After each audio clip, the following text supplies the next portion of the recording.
Hello everyone. So we all love sweets. What's better than making homemade rasgullas? Let's start preparing it. Firstly, let's make lemon or vinegar mixture, for which we will need water and equal quantities of lemon or vinegar. Boiling the milk. Here I have taken 1 liters of fresh cow milk which I am boiling. Make sure you continuously stir it so that the milk doesn't sit on the bottom and the fat does not get separated from the milk in the form of malai. Stirring the milk is key to a very soft and spongy rasgulla. Once the milk is boiled, we will put off the heat and keep it for 30 seconds before we start curdling the milk.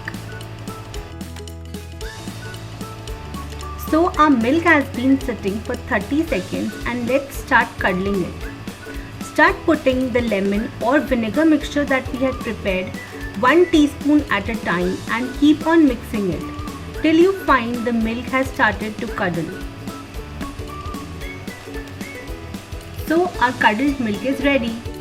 Without any further ado, let's remove the whey out of our curdled milk and prepare the chhena.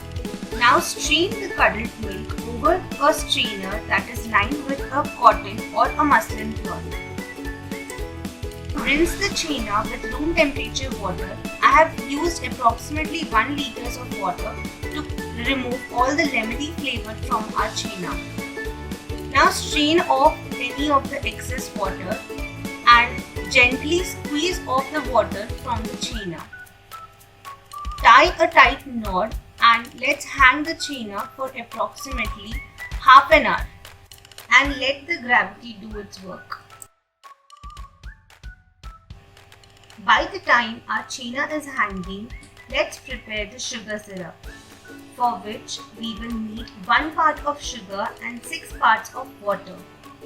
Add 1 cup of sugar and 6 cups of water. Now keep on stirring the sugar till the sugar is completely melted.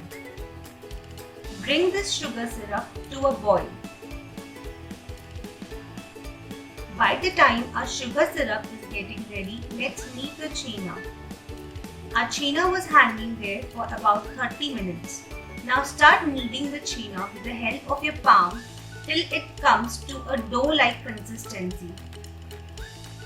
Our chhena kneading completely depends upon the quality of milk that we have used.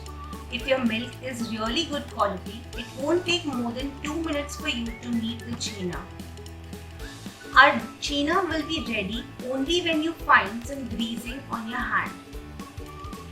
Once you find the greasing, don't over knead it. This may make our rasgullas hard. Now let's start preparing the chhena balls. For this, take small amount of the chhena that we had kneaded and start making small balls out of it. 1 liter of milk will give you approximately 27 rasgullas of dia 1 inch. I'll be making rasgullas in 2 batches. Before putting the rasgullas into the sugar syrup, remove the thin layer that has come on the sugar syrup. Now start putting the chhena balls into the sugar syrup. We will cook the chhena balls for approximately 15 minutes. After 5 minutes, we will give a gentle roll to the balls. Now we will let them cook for another 10 minutes and keep them undisturbed. After 15 minutes, you will see that the rasgullas have doubled the size. Now put off the flame. Here's a trick to check if your rasgulla balls have been cooked really well. Take normal room temperature water and put a rasgulla into it. If it sits down, your rasgullas have been cooked. Now remove all the rasgullas into chilled water. This will make sure that our rasgullas retain their shape. We'll be keeping them for 3 minutes. And after 3 minutes, squeeze out all of the water and put the rasgulla balls into a bowl. I know your rasgullas are looking really weird at this point. But trust me, once you put the sugar syrup on the rasgulla balls and let them sit for 6 hours, they look extremely beautiful and delicious. serve these mouth-watering rasgullas chilled. Do hit like if you like the recipe. Comment your feedbacks. Share this recipe with all your friends and family. And do subscribe to my channel. Bye bye.